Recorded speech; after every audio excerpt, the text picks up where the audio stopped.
अस्सलाम वालेकुम नाजरीन, उम्मीद करती हूँ आप सब खैरियत से होंगे। आज की जो वीडियो मैं आप लोगों के लिए लेकर हाजिर हुई हूँ वो बहुत ही ख़ास होने वाली है। आज की वीडियो इन ख़वातीन के लिए बनाई गई है जिनकी ब्रेस्ट में बहुत ज़्यादा दर्द होता है और इनको पता भी नहीं चलता कि वो कैंसर जैसी बीमारी में मुब्तला हो चुकी हैं। अक्सर औक़ात ज़्यादातर ख़वातीन में छाती का कैंसर पाया जाता है। कैंसर अक्सर इन ख़वातीन में पाया जाता है जो ना तो बच्चे पैदा करती हैं और ना ही इनको दूध पिलाती हैं। इस बीमारी के अलामात ये हैं कि छाती में किसी किस्म की कोई गिल्टी महसूस हो तो वो कैंसर की वजह बन सकती है। नंबर 2, छाती का साइज़ है। मसलन एक छाती दूसरी की निस्बत बड़ी हुई हो या छोटी हो। नंबर 3, निपल या तो बहुत ज़्यादा सिकुड़ जाए या इसकी शक्ल तब्दील हो जाए। नंबर 4, किसी किस्म की कोई रतूबत या पानी की शक्ल में या खून की शक्ल में निपल से निकले।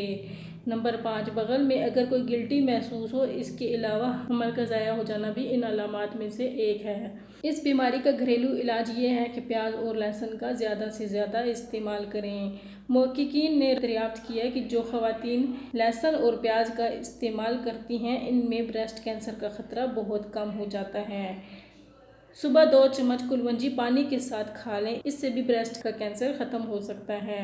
तो उम्मीद करती हूँ आपको हमारी ये वीडियो पसंद आई होगी। अगर वीडियो पसंद आए तो शेयर कीजिए, कमेंट्स कीजिए और हमारे चैनल को सब्सक्राइब करना मत भूलिएगा। तो मिलते हैं नेक्स्ट वीडियो के साथ। अल्लाह हाफिज़।